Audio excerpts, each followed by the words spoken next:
제가 한 교회에 설교를 하러 갔습니다. 근데 이제 한 분이 대표로 기도를 하시는데 기도를 너무 잘하는 거예요. 사람 키도 크고 잘 생겼어요.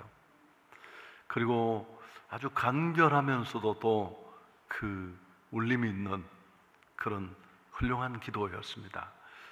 어지간하면 제가 그냥 지나갔을 텐데 담임 목사님에게 어떤 분이냐고, 참 멋있다 그랬더니만 그 목사님이 아주 정색을 하면서 아니라고, 부인은 아주 죽을 지경이라고, 저 인간 허우대만 멀쩡하지 가장으로서의 역할을 전혀 안 한다는 거예요. 그래서 와이프가 겨우 벌어서 온 식구들이 먹고 사는데 아랑곳하지 않는데요. 제가 좀 머쓱했습니다. 여러분, 가정이라는 그 짐을 가장 혼자 지는 건 아니지만 아내도 함께 협력하지만, 가정의 가장이 자기 정체성도 모르고 그렇게 칠락팔락 하는 가정, 아내가 얼마나 힘들고 또 그 소원들은 어떨까, 그런 마음이 느껴졌습니다. 여러분, 우리가 많이 변화되지 않더라도 내가 누구이고 나는 어떤 정체성을 가졌는가만 알아도 우리는 꽤 달라질 수 있습니다. 오늘 이 성경 속에서 그런 이스라엘의 모습을 만나게 되는데, 이스라엘은 오늘 이 사사기를 보면 긴 시간 동안 미디안의 압제 아래 있습니다. 땀 흘려 피땀 흘려 농사를 짓고 추수를 딱 하고 나면 귀신같이 알고 찾아와서 다 뺏어가는 겁니다. 이런 시간이 무려 7년이나 반복되었습니다. 그들은 산으로 도망쳐 웅덩이와 토굴을 파고 정말 그렇게 그 안에 꼭꼭 숨어서 살아야만 했습니다. 어떻게 보나 선택받은 하나님의 백성의 모습은 아닙니다. 아쉬움이 너무 많아요. 근데 사실 이 모습은 미디안에게 치고 있는 이스라엘의 모습만은 아닙니다. 그럼 성경에 이 내용이 있을 필요가 뭐가 있겠어요? 오늘 우리의 모습일 수 있습니다. 미디안의 7년간의 압제와 폭행은 사단을 통한 성도에게 주어진 영적 억압을 상징하기도 합니다. 예수를 믿는다고 말하고 직분도 받고 신앙의 연조가 꽤 되었고 이런저런 간증이 있지만 그 자리에 꽁꽁 움츠리고 앉아서 내 신앙을 한 번도 당당하게 드러내지 못하는 오늘의 그리스도인들 얼마나 많습니까? 나만의 동굴, 현실의 굴레 속에 숨어서 겨우 출석만 합니다.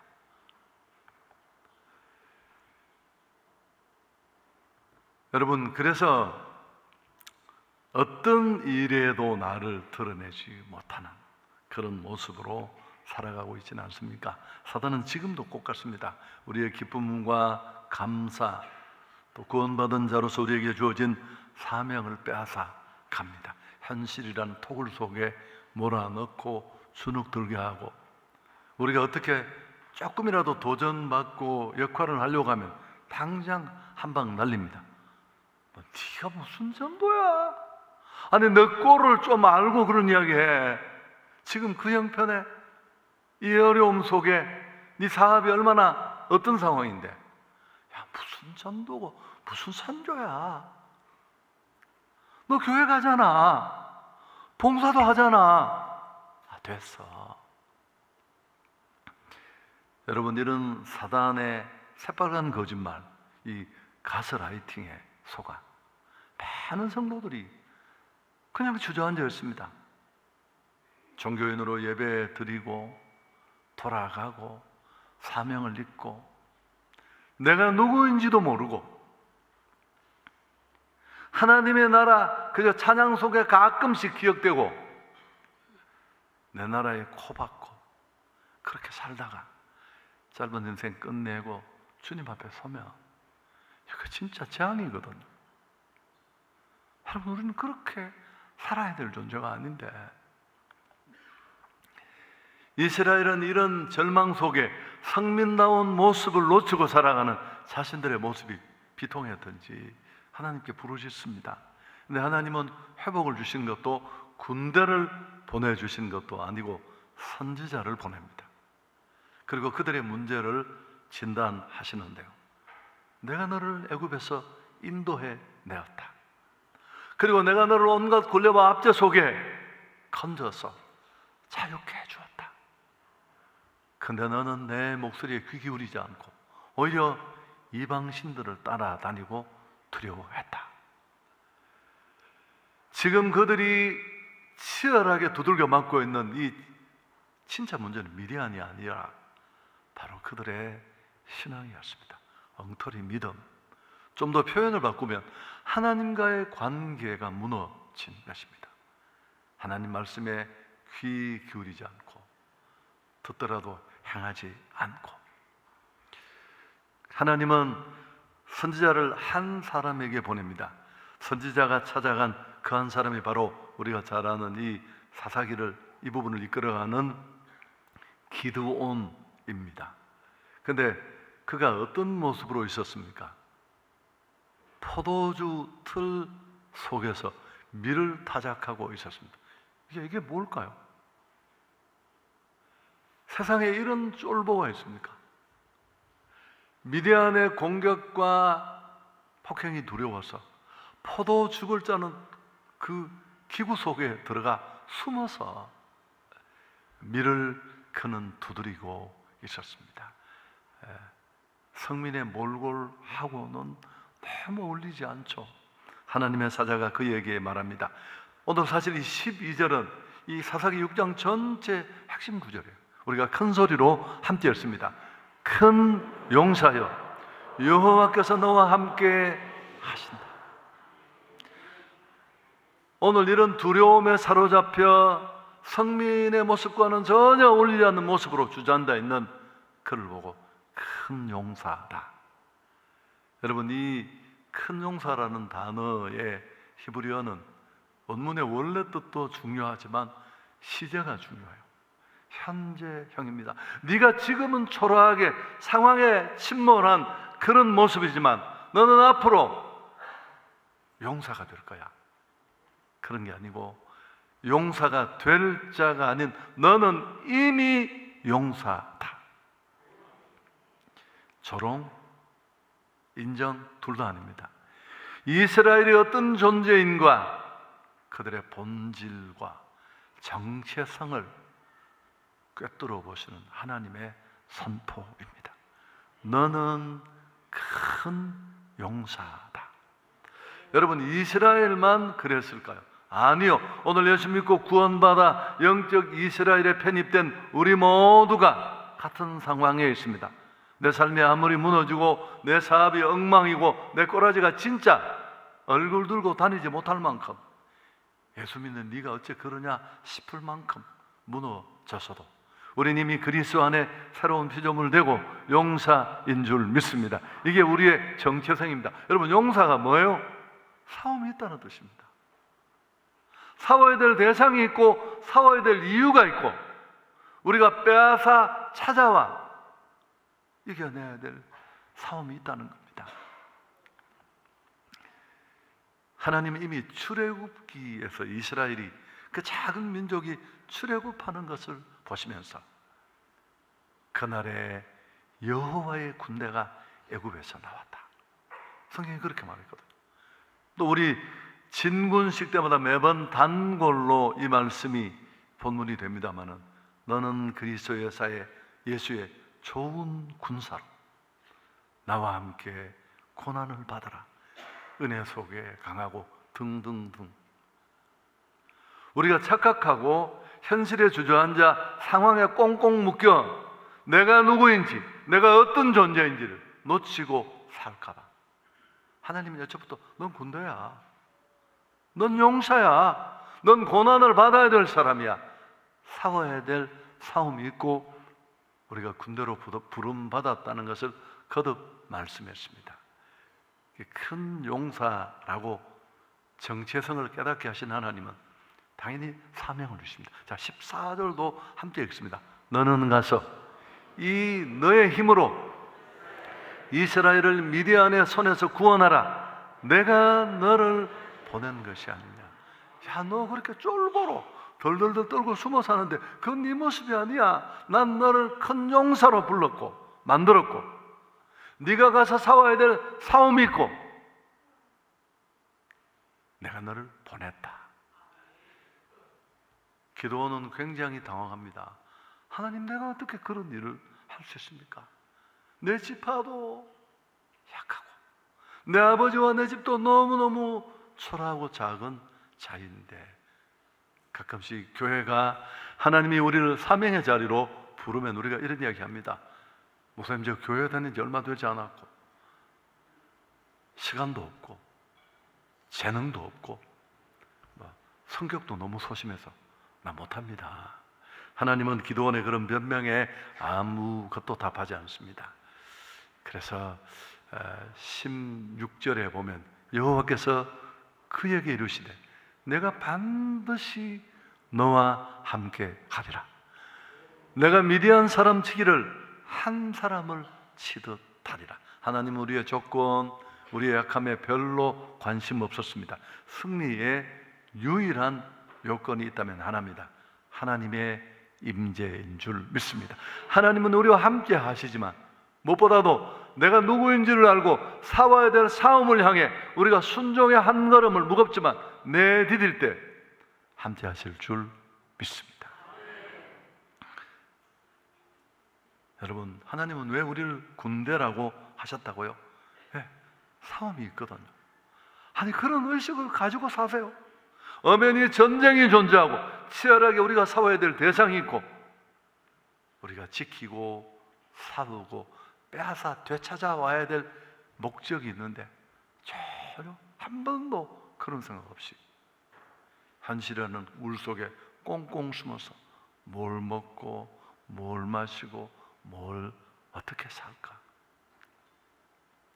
여러분, 우리가 지키고 싸워서 빼앗아 와야 될 것이 무엇입니까?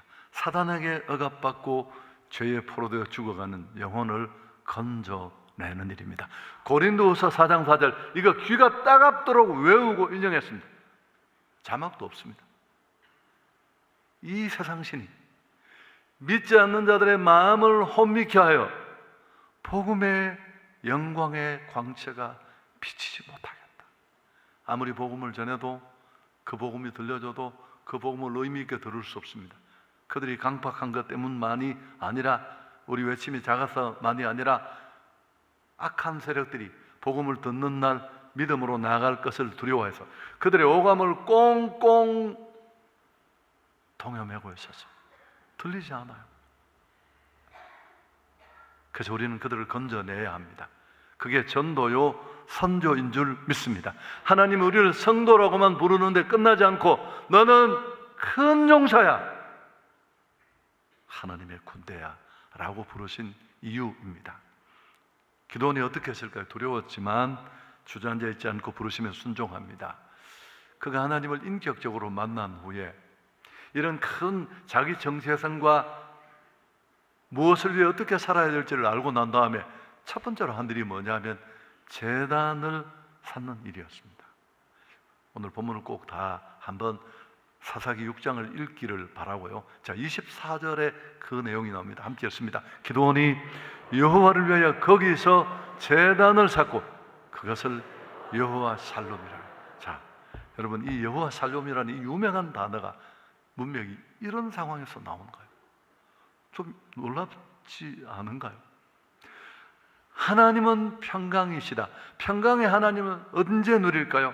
전쟁이 다 끝나고 아무 고민도 없고 편안함이 차고 넘칠 때? 아니요. 놀랍게도 평화는 전쟁이 끝난 다음에 온 것이 아니라 지금 전쟁의 한가운데 전쟁을 시작하는 그때 하나님의 평강은 이미 임합니다. 하나님과의 관계가 회복되고 내가 누구인지를 제대로 알고 싸워야 될 싸움을 한 걸음 내디딜 때 편안이 아니라 진짜 평강을 누리게 될 줄 믿습니다. 음이 행복. 아니 지 혼자 껍데기만 번지르하게가 딜딜 구르면서 놀고 아내와 온 식구들은 아이고 저 인간 꼬라지 보면 내가 진짜, 여러분 그건 아니잖아요. 하나님은 오늘 우리를 부르십니다. 현실의 포도주라는 틀에 숨어 사단의 꼬임에 넘어가 살아가는 그런 목적 없는 인생 끝내라고. 오늘 우리의 진짜 이름을 되찾는 시간이 되기를 축복합니다. 큰 용사야.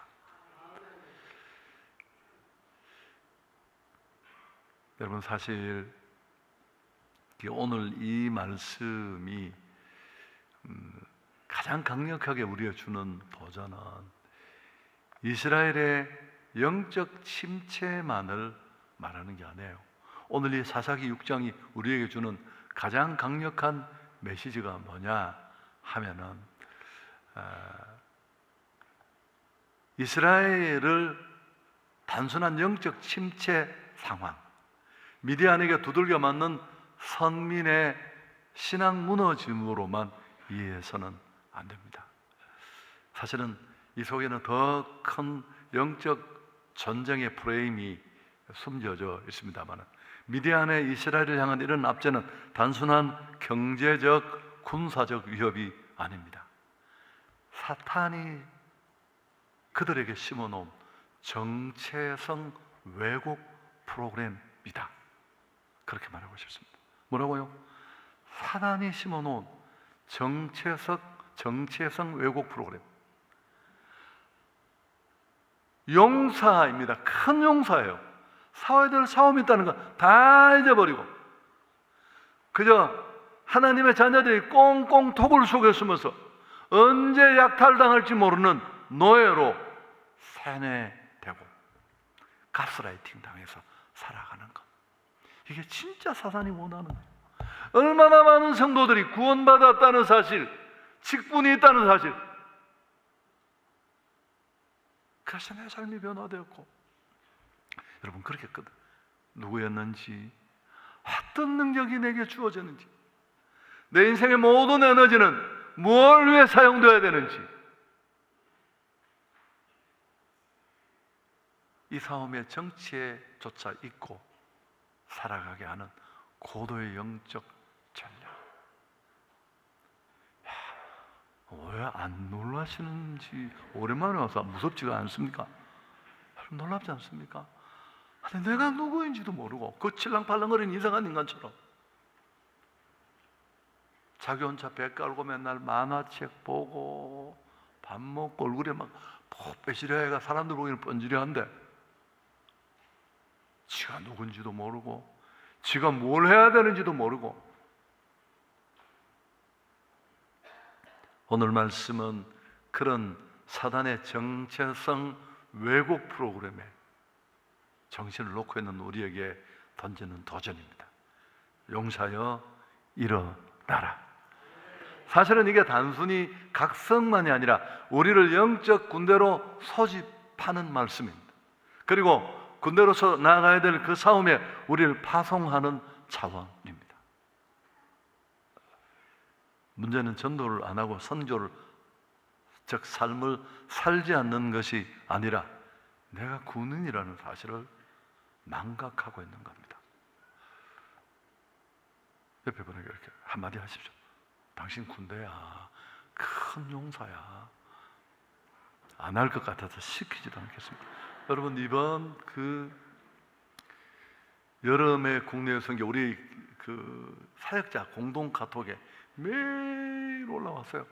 얼마나 더웠습니까? 진짜 더위가 무섭다는 게, 이러다 진짜 죽을 것 같아요. 서 있으면 이게 얼마나 더운데, 그런데 그 더위 속에 수천 명이 선교지에, 국내 선교지 교회에서 땀을 흘리는 게 막 영상까지 올라오는 걸 보면서 제가 참 눈물이 울컥 쏟아지고, 야, 내가 이런 교회의 목사이라는 게 너무 감격스럽고, 여러분 그분들이 막 시간이 넘치고 막 생활이 아주 유효하고 그래가면 어디 갈 데 없을까 싶어서 그러면 아닙니다. 왜 순종한 사람들과 그렇지 못한 사람의 차이가 뭘까요? 어렵지만 힘들지만 내가 누구인지, 내가 싸워야 될 진짜 싸움이 무엇인지, 내 인생의 역량과 에너지가, 근데 우리 사역자들 글을 올린 걸 보면 너무너무 행복한다는 거예요. 에어컨 앞에 있어도 숨이 턱턱 막히는데. 설교 정리하겠습니다. 여러분, 바보 빅터라는 책이 있습니다. 이 책을 읽어보시면 곳곳에 반복되는 말이 Be yourself, 너 자신이 되어라 라는 얘기인데, 여기는 바보 빅터와 로라라는 두 인물이 나옵니다. 근데 로라 이야기는 두고요, 남자 여자인데 다 바보로 살았어요. 특히 바보 빅터 브리에리코프라는 이 친구는 17년을 바보로 살았습니다. IQ 조사를 했는데 선생님의 실수로 73이라는 게 알려지자 멸시당하고 조롱받고, 그런데 우연히 자기 IQ가 173인데 선생님이 잘못 적었다는 거예요. 그때부터 그는 천재처럼 살기 시작했습니다. 멘사의 회장이 되고. 어떻게 사시고 싶습니까? 지금처럼 이렇게 가끔씩 교회 와서 찬송 한 곡 부르고, 그래 별거 있어, 카페에서 커피 한 잔 마시고, 그래서 신앙생활하고 내가 많이 나아졌지. 그렇게 쫄보로 사실 겁니까? 아니면 나는 정신. 여러분, 제가 TV를 이번 쉬는 동안 봤더니만 사실 어느 교회 집회를 가서 있을 때 봤는데, 제가 프로가 뭔지 하는, 근데 그 남편이 장애인이에요. 제가 딱 스위치를 켰을 때 부인이 참 예쁜 부인의 남편을 끌어안고 이제 막 직장에 출근하는데, 여보 오늘도 조심해 막 그러는데, 내가 왜 조심해야 되는지 이유를 모르죠. 근데 보니까 이분이 장애인이더라고요. 그래서 아내가 현장에 왔다가 남편을 보고 막 졸도를 하고 그럴 만큼 몸이 망가진 친구인데, 인터뷰하면서 중간에 그 이야기를 하더라고요. 이런 몸을 가지고 가니까 내가 가장인데, 내가 아내가 있고 앞으로 아이들도 태어날 텐데 나는 이렇게 있을 수 없다. 원래 걷지 못하는 사람인데 죽음 같은 마음으로 매일매일 다르게 살 수 있는 출발이 오늘 있기를 주 예수 그리스도로 축원합니다. 다락방 안에 이루어지는 일에 여러분 동참하시죠.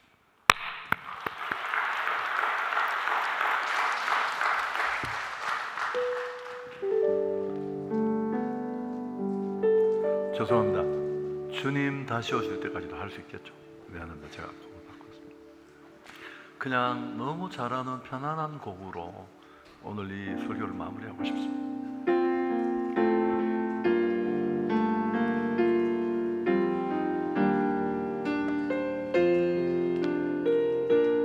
주님 다시 오실 때야 가사를 띄워주세요. 주님 다시 오실 때까지 나는 이 길을 가리라.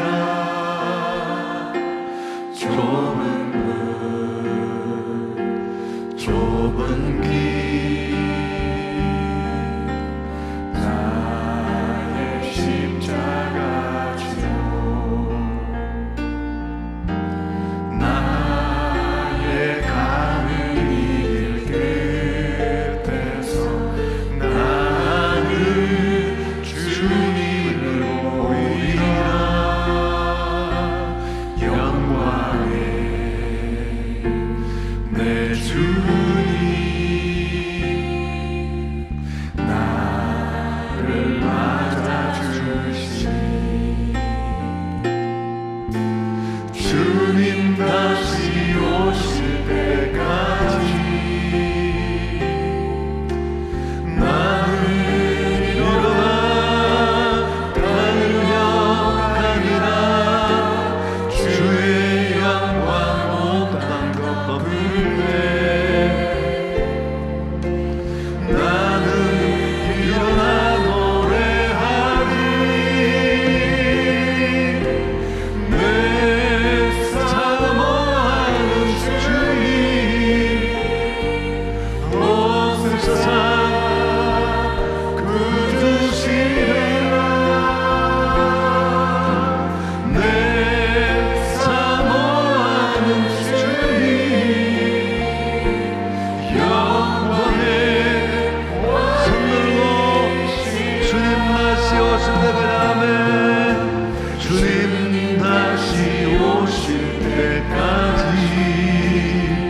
사단의 정체성 왜곡 프로그램에 온전히 매혹되어서 내가 어떤 존재인지, 하나님이 내게 무엇을 주시고 내가 무엇을 위해서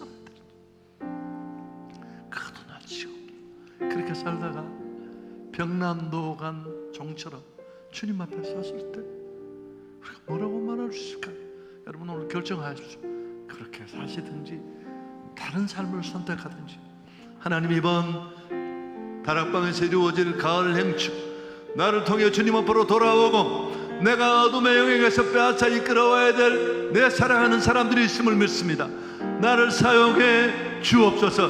나를 큰 용사라고 부르신 하나님 앞에 부끄럽지 않고 영적 군대로 승리의 삶을 이끌겠습니다. 주님 잡고 기도합니다. 주여, 하나님, 선민 이스라엘은 미디안의 7년간의 압제 속에 모든 것을 빼앗기고 깊은 통을 속에 숨어 짐승 같은 몰골로 시간을 보냈습니다. 그런 그들에게 하나님은 너는 큰 용사다. 네가 가야 할 곳이 있고 네가 싸워야 될 싸움이 있고 네가 빼앗아 돌이켜야 될 영혼들이 있다고 말씀하셨습니다.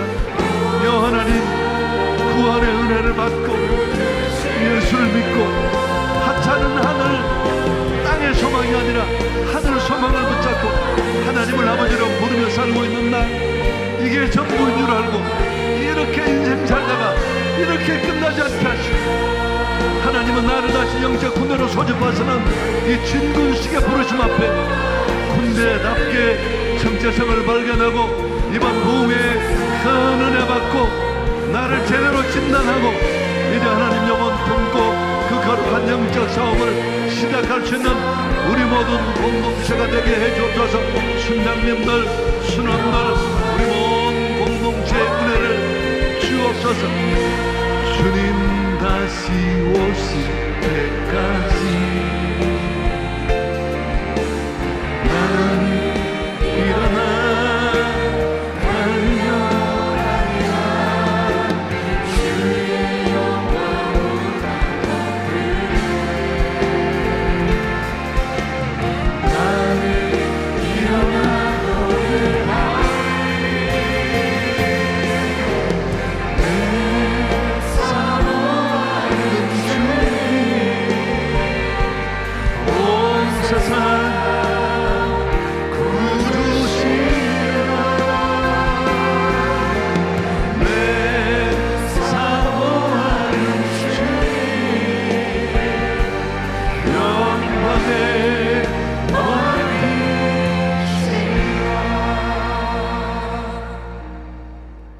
지금은 우리 주 예수 그리스도의 은혜와 하나님 우리 아버지의 놀라우신 사랑과 성령이 함께 하시는 은혜가 예배하는 우리 온 성도들 가운데 영원토록 함께 계실지어다.